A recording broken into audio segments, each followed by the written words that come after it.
welcome back, everyone, to Pokemon Creation Team Series. This one comes to us from Lord High Admiral Squid. What's the question? What is the Pokemon team of Kurumi? Oh god, what's her last name? Tokisaki from Date a Live Girl, an anime manga series I know very little about. Evidently, this is kind of like a action girl transformation kind of series. Dealing with spirits, in her case, time manipulation. Yeah, a lot of that stuff. So, I had to go basically what I could find off the wiki and based on her personality. She is one of the villains of the series, by the way. She is not a good person per se. At least she doesn't view herself as such. But she does have some redeeming qualities to her as a person. First and foremost, though, let's get it out of the way right now. One of her few redeeming qualities is she's an animal lover. She actually does love animals and, does not want to hurt them. So I knew I had to put a couple animal mon on the team, particularly some mon that would be deemed as quote-unquote cute. One is that it has her saving a cat. So I knew a cat-type Pokemon would be on the team, and I felt the OG Meowth was a good pick for that. I could have admittedly gone with a Litten. Didn't really feel like that. Litleo is cute, but not in the same way. Purloins and Glameows are, they don't really vibe. I don't feel like they vibe very well, in my opinion. So, and then of course we also have Sprigatito. Sprigatito might have actually been the best way to go about this. Would have been the next Gen 9 mon I would have put on the team. And in hindsight, that's interchangeable. In fact, any one of the first stage cats is pretty interchangeable on here. And I say first stage because I don't think any of the evolved ones really represent cute or lovable in the same way. Likewise, I also wanted to put it the opposite. I put Yamper on as the opposite to a cat. Dog obviously being an opposite to a cat. And that is going to go down. Hold on one second. I made a slight boo-boo. Can I fix the boo-boo? Will I be able to? Okay, I am fixing the boo-boo as we speak. Nope. Yamper. Nope. There we go. And now he's behind her. He's hiding. He's shy. Yamper, I felt, this is almost the textbook definition of a cute dog Pokemon. Sure, I could have gone Growlithe. That's a cute dog Pokemon, admittedly. But it's also got a very proud-looking nature to it. Houndour, Poochyena, Electrike. No, Rilu's kind of a dog, but it's a bit more of based off a Jackal. Lillipup was an option. I could have gone with Lillipup. What was it? Frufru? And by the way, kind of makes you realize there is a regional dog in every generation.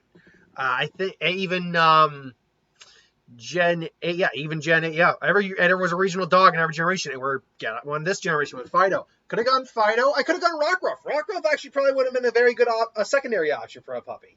But Yamper, I've never used one. I hear Bolton's not the best, but maybe my next playthrough of Shield, maybe I'll catch one and play with it. I still got to make the team I want to make, which would be based off my own list, which would be impossible because I can't. There's no easy way to get my low tick. You have to outright catch the damn thing.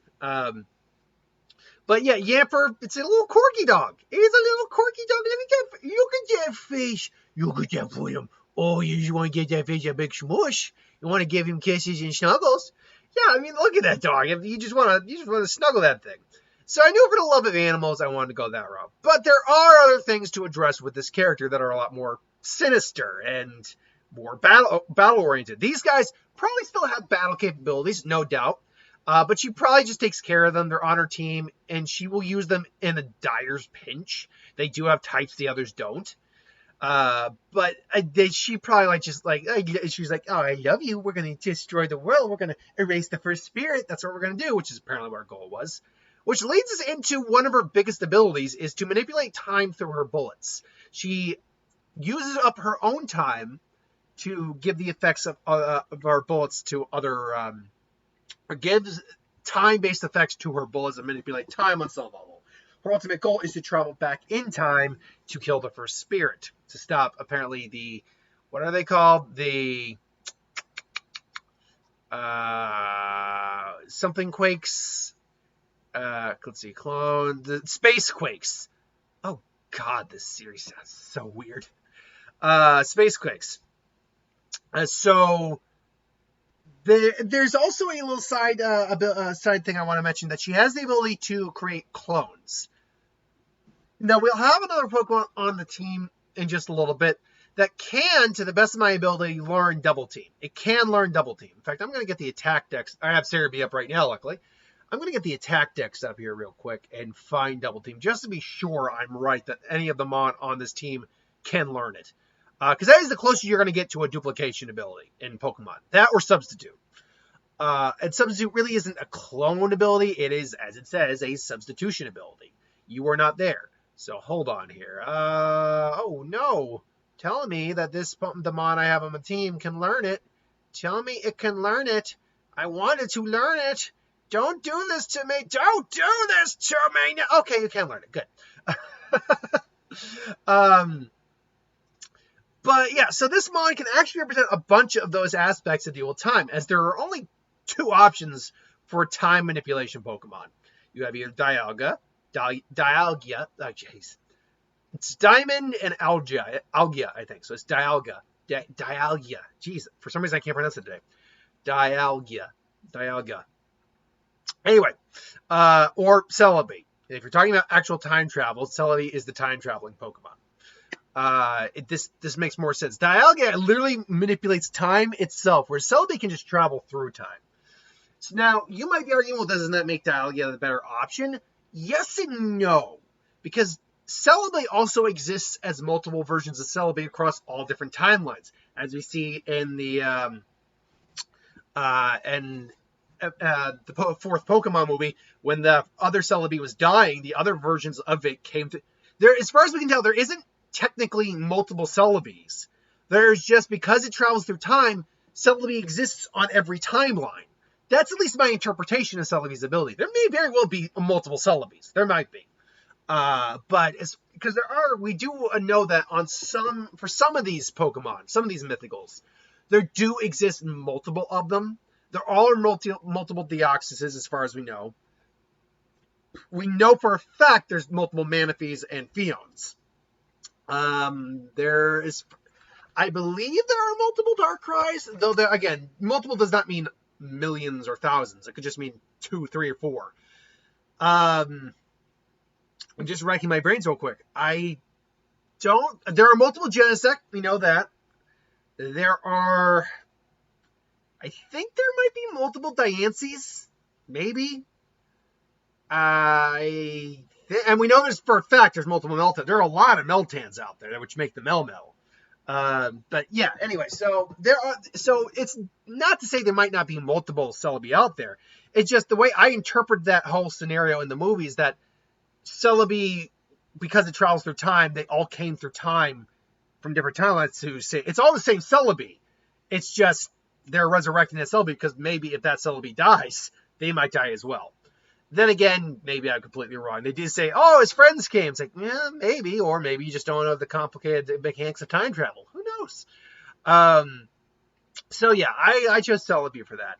There's another ability, though, that she has. And that's the ability that anyone who steps in when the border of her shadow can have not just their time, but their life force removed from them and given to her. So I knew I wanted a Pokemon on a team that represented shadows and life force manipulation. Now, one of the OG ones would be Gengar.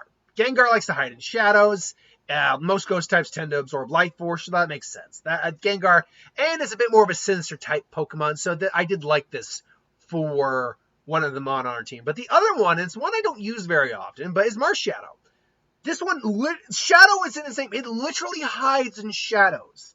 And it's a shadow boxer, basically. It copies the movements of Mon it's hiding in the shadow and copies it and stores it for them. That's why it's the only ghost fighting type we have right now, which is a unique typing that we need more of, I think. There's a lot of unique typings out there we need more of.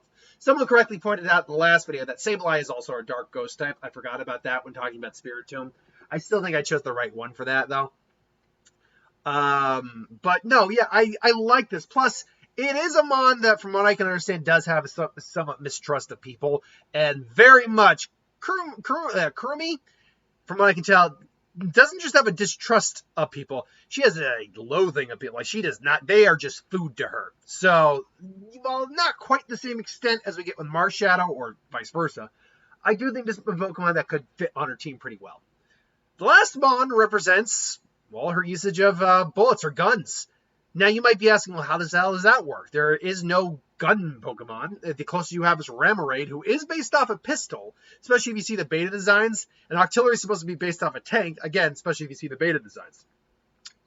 Well, I had to think on that, and I'm like, okay, there is no gun Pokemon. I'm just going to have to just ignore that and think of something else.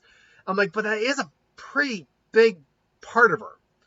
And this goes to show the longer I do the series, the more I cue into certain details of Pokemon that can represent different characters' aspects.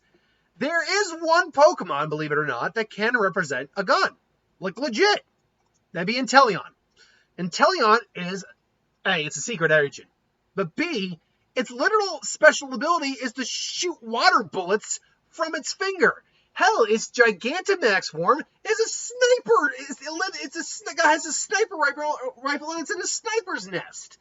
So that makes complete sense to me. And that's also animal-based, which can go towards her love for animals. So I do like that, actually, for her, use of bullets. Now, how balanced is this team? Surprisingly, it's actually pretty well balanced, all things considered. I mean, you look at Celebi. Let's actually go down the list real quick. You got Celebi as a grass psychic type. That means that this Pokemon is quad 4 weak to bug, times 2 weak to dark, times 2 weak to fire, times 2 weak to ice. Ooh. And it's weak to ghost. All right, fine. Then you got Yamper, which is pure electric type.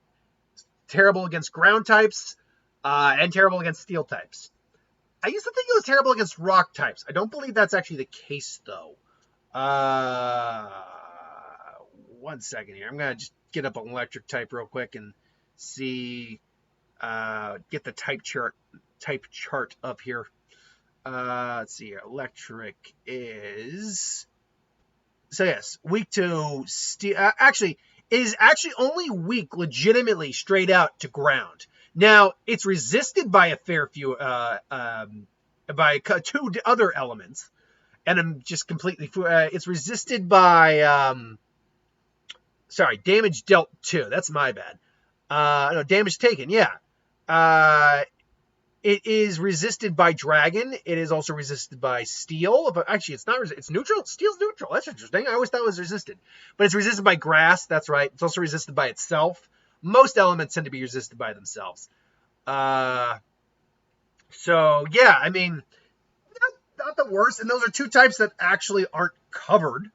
So that's got weakness to, really just a weakness to ground.